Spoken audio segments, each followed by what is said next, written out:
मतलब कि ईरान की हालत यह है कि मैं इस रास्ते से तो गुजरने नहीं दूंगा, तुम मुझे मारना है तो मार दो। तो भाई हम तेरा समर्थन किस बात पर कर दें, या तुम्हारे प्रति अब सिंपैथी कैसी बची रह जाए दुनिया के अंदर?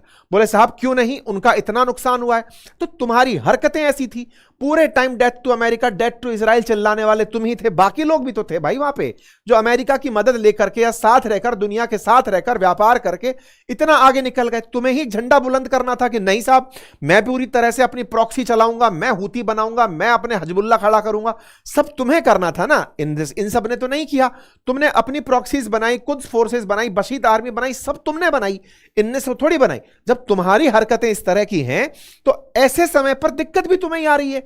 तुमने हरकतें करी तो तुम्हें पनिशमेंट मिला।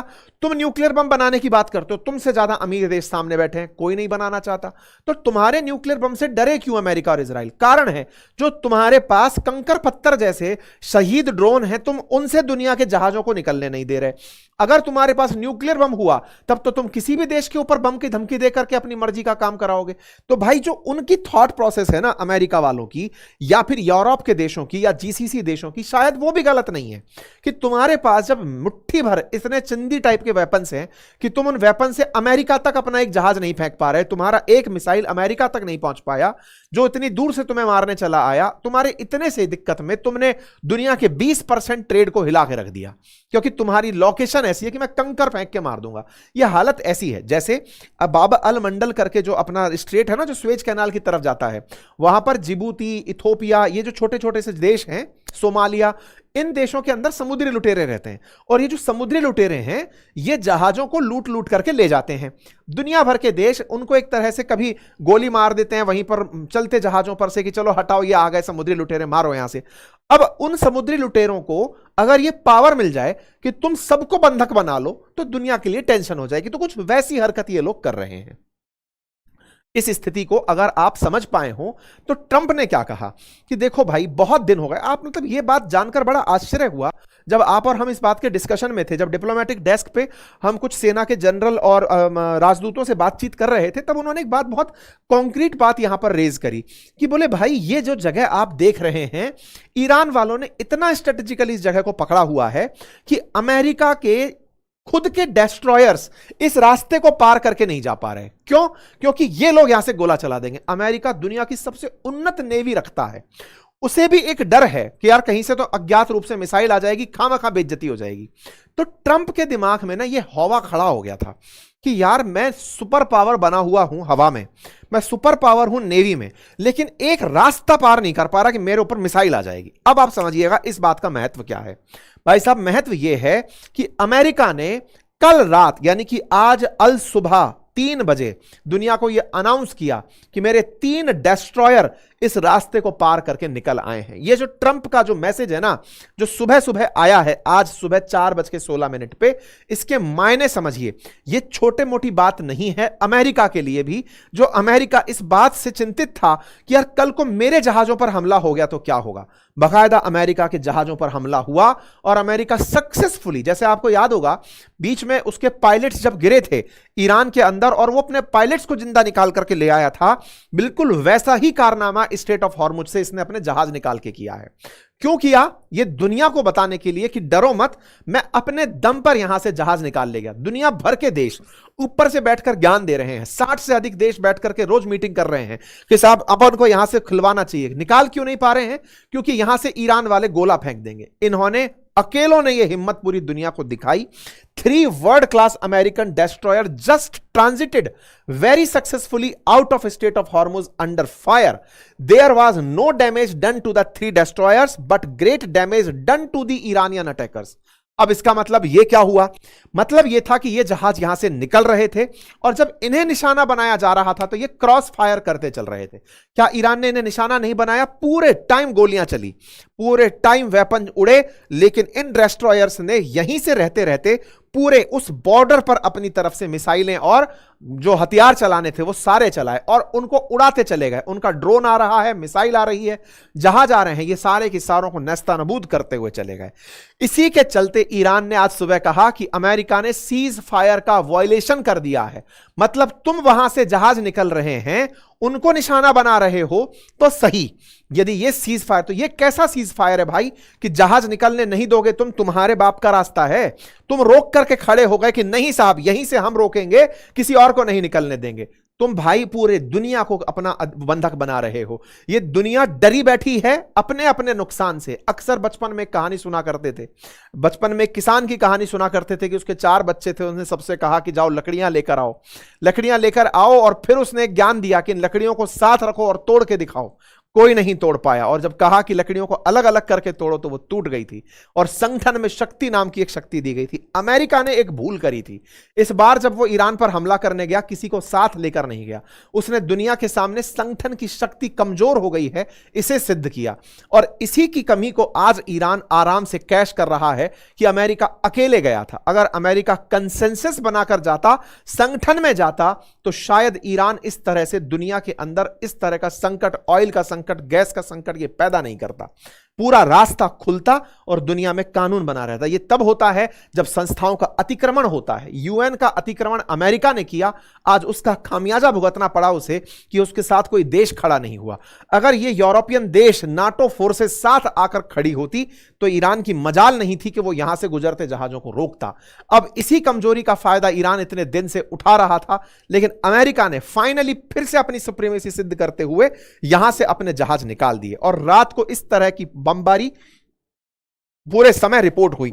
बहुत सारे सवाल इस विषय पर उठ सकते हैं, क्या यह सही है, एथिकल रूप से सही है, सीज फायर तोड़ना सही है, ईरान का तो इतना नुकसान हो गया, ये उसके बारे में कौन सोचेगा। भाई आपने और हमने क्या किया था, इंडिया ने क्या किया था, ना तो युद्ध किया, ना अमेरिका को गाली दी, ना ईरान को गाली दी। हम क्यों भुगत रहे हैं, हमारे यहां महंगाई क्यों है, हमारा तेल संकट क्यों है। तुम लोगों के झगड़े हैं, तुम्हें पहले अमेरिका से झगड़ना था, अमेरिका को ईरान से झगड़ना था। पनिशमेंट आप और हम क्यों भुगत रहे हैं, हम ही नहीं पूरी दुनिया भुगत रही है। दुनिया के बाजार गिरे पड़े हैं, जीसीसी कंट्रीज के हालत खराब हो रखे हैं, भारत जैसे देश, चाइना जैसे, साउथ कोरिया, जापान, सब, लेकिन सबको केवल अपना हित। ये वो वाली बात है दुनिया में जो अक्सर कही जाती है कि जब आप ये सोचते हो कि दुनिया में संघर्ष हो रहा है, मेरे घर तक नहीं आया, मुझे क्या। यही सेम स्थिति जब जब दुनिया ने सोची है उसका नुकसान हुआ है। खैर, अमेरिका ने फिर एक बार अपनी सुप्रीमेसी सिद्ध करी और आज का दिन अमेरिका का दिन है। उसने स्ट्रेट ऑफ हॉर्मुज से अपने जहाज गुजारे और गुजार कर बकायदा यह सिद्ध कर दिया कि ये लो, मैं अपने डेस्ट्रॉयर निकालने में कामयाब हुआ। पता है आपको इसका मतलब असर क्या हुआ। जो सऊदी और कुवैत डरे हुए थे अमेरिका की काबिलियत पर, क्योंकि 2 महीने से अमेरिका अपने डेस्ट्रॉयर नहीं निकाल पा रहा था वहां से, एक उसके अंदर डर बैठ गया था कि पता नहीं क्या होगा।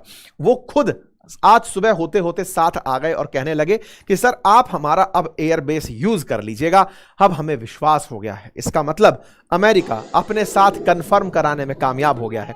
ईरान वालों ने जो मिसाइलें चलाई उसका अल्लाहू अकबर करके वीडियो डाला कि साहब हमने खूब मैसेजेस चलाए, देखो हमने ऐसी मिसाइलें चलाई हैं डेस्ट्रॉयर्स पर, कुछ नहीं हुआ।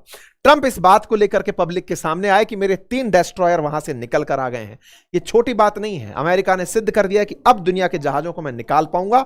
केवल पहले कह रहा था, आज मैंने करके दिखा दिया। खैर, अब सवाल यह है कि इससे दुनिया निपटने के लिए क्या कर रही है। सबसे पहले यूएई ने, क्योंकि देखो अल्टीमेटली ईरान के 2 तरीके थे, पहले स्ट्रेट ऑफ हॉर्मुज के जहाजों को निशाना बनाओ, और दूसरा जब यह कुछ ना हो तो यूएई जैसे देश पर हमला कर दो। यूएई ने पूरी रिपोर्ट बना करके तैयार की है। 2800 से ज्यादा हमले अब तक ड्रोन और मिसाइलों के यूएई के ऊपर हुए हैं। जिसने युद्ध में एक पत्थर नहीं फेंका, ईरान ने उसको निशाना बनाया। उसकी गलती सिर्फ इतनी थी कि वो अमेरिका का मित्र था। साथियों, इसे इस तरह से आप बिल्कुल भी अग्री नहीं कर सकते कि साहब आपको मैं निशाना इसलिए बना रहा हूं, कल को वो इस बात के लिए निशाना, ये वैसी वाली बात हुई। कल को पाकिस्तान भारत पर हमला इसलिए करे कि साहब मैंने आतंकी हमला इसलिए किया क्योंकि भारत दुबई के साथ था या फिर भारत अफगानिस्तान के साथ था। ये कोई लॉजिक तो नहीं हुआ। हर देश की अपनी स्वतंत्रता है। यूएई के ऊपर होने वाला हमला अगर ईरान ऐसे जस्टिफाई करता है तो ईरान ने इसका, यूएई ने बकायदा इसका रिकॉर्ड तैयार करना शुरू कर दिया है। और रिकॉर्ड तैयार इसलिए किया जा रहा है कि आने वाले समय में वो यूएन के सामने ईरान को कटघरे में खड़ा रखे केवल खुद से प्रतिबंध मांगेगा कि इसके ऊपर प्रतिबंध मेरे कारण लगाओ कि इसने मेरा नुकसान क्यों उठाया। खैर, इस बीच में ईरान वाले क्या कर रहे हैं, वो बड़े खुश हो रहे हैं। देखा ट्रंप जहाज निकालने की कोशिश कर रहे थे, कैसी कैसी मुसीबतों का सामना करना पड़ा। नहीं साहब, हम आपके फिलहाल इन मजाक पर और इन मीम्स पर बिल्कुल खुश नहीं हैं। ईरान ईरान वालों, आपने जो हरकतें की हैं दुनिया के लिए सही नहीं है। अल्टीमेटली आपने पूरी दुनिया को अपनी तरफ से चलाने का जो निर्णय लिया है, पिछले 2 महीने से आपके साथ जो घटनाएं घट रही थी, लोग सिंपैथाइज थे, लेकिन लगातार आपने तब से ये जो ब्लॉकेड खड़ा किया है इसका कोई पक्षधर नहीं है। अब क्या हो रहा है साहब, जीसीसी कंट्रीज यूएन की सिक्योरिटी काउंसिल पहुंची हैं कि साहब स्ट्रेट ऑफ हॉर्मुज को खुलवाया जाए। स्ट्रेट ऑफ हॉर्मुज खुलवाने के लिए अमेरिका समेत जितने भी, ब्रिटेन, फ्रांस जो भी हैं, ये सब तैयार हैं कि चलो खुलवाने के लिए यूनाइटेड नेशन सिक्योरिटी काउंसिल चलते हैं। वहां दिक्कत क्या आ रही है, चाइना और रशिया आकर के पहुंच गए। वो ये कहना चाह रहे हैं कि हम वीटो करेंगे इस बात। क्यों? बोले पहले इस पत्र में यह लिखवाओ कि अमेरिका और इजराइल ने ईरान पर हमला किया था, इससे उसने रास्ता बंद किया। मतलब हम रास्ता बंद करने को जस्टिफाई करवाना चाहते हैं कि ईरान पर हमला अमेरिका और इजराइल ने किया, परिणाम स्ट्रेट ऑफ हॉर्मुज बंद होकर हुआ। तो भाई साहब यहां पर अमेरिका के शत्रु चाइना और रूस भी गलत हैं। आप सोचकर देखिए कि खुद चाइना इसकी वजह से सफर कर रहा है, फिर भी वो अपने आप को, क्योंकि उसे अमेरिका को दिखाने का, नीचे दिखाने का वीटो पावर में जगह मिल रही है, इसलिए वो उसको यूनाइटेड नेशन सिक्योरिटी काउंसिल में घेर रहा है। खैर, दुनिया इन सब चीजों को देख रही है, समझ की जरूरत है।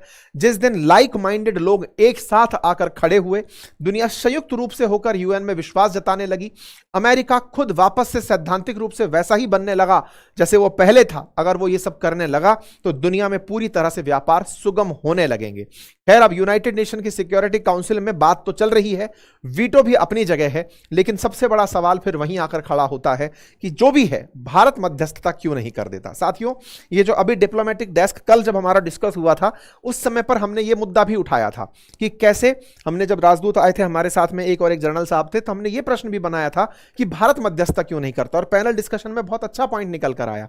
पॉइंट निकल कर यह आया कि पाकिस्तान को तो अमेरिका ने अपनी कठपुतली बना लिया, लेकिन असल में भारत जो है ना, उसका स्टेक बहुत ऊपर है। भारत अमेरिका का भी और भारत जीसीसी कंट्रीज का भी मित्र है। साथ में एक और पॉइंट था, और वो ये था कि भारत कभी भी दुनिया के लड़ाई के मामलों में नहीं पड़ता, लेकिन इस बार एक सूचना है। सूचना ये है कि मार्को रूबियो इंडिया आ रहे हैं और अरागची भी इंडिया आ रहे हैं। मार्को रूबियो अमेरिकी विदेश मंत्री का भारत में आना यह क्वाड बैठक के नाम पर हो रहा है, और अरागची का भारत आना ब्रिक्स के नाम पर हो रहा है। ब्रिक्स और क्वाड के नाम पर दोनों विदेश मंत्री भारत में होंगे, और इनकी बातचीत अगर भारत इधर से उधर कर पाया तो शायद दुनिया के बीच में बातचीत शुरू की जाए, यह बात अपने आप में स्थापित हो पाएगी। तो उम्मीद करते हैं साथियों कि आप लोगों को यह चर्चा पसंद आई होगी। जो मैंने फिलहाल जो आपके सामने एक एंगल दिया है, इसे आप कैसे देखते हैं जरूर कमेंट बॉक्स में बताइएगा। और मेरी आपसे रिक्वेस्ट रहेगी कि जब भी पैनल डिस्कशन हो सकता है आपको वो थोड़ा लंबा लगे, लेकिन उन्हें थोड़ा पेशेंस के साथ सुनने का प्रयास करिएगा। उनके तजुर्बे हैं जो उन्होंने फील्ड में महसूस किए हैं। एक अभी आने वाला डिस्कशन आपको मैं शेयर करूंगा, जिसमें एक जनरल साहब जब अफगानिस्तान थे तब उनके एक्सपीरियंस की आईआरजीसी कैसे बातचीत करती थी और उनका किस तरह का रवैया है, आप समझ पाएंगे। तो आपके व्यू पॉइंट्स के लिए हम लगातार प्रयास कर रहे हैं। उम्मीद है कि आपको ये सब चीजें पसंद आएंगी। चैनल पर नए हैं तो सब्सक्राइब कर लीजिए, क्योंकि इन सबको करने में जो भी मेहनत है उसके पीछे की असली ऊर्जा आपका प्यार है, आपका सब्सक्राइब करना है, आपका हमारे लिए एप्रिसिएशन है जो आप हमें देते हैं। तो कृपया करके आप हमें इस तरह की ताकत दीजिए और हम लगातार आगे बढ़ते रहेंगे। बहुत बहुत धन्यवाद। अपना ख्याल रखें।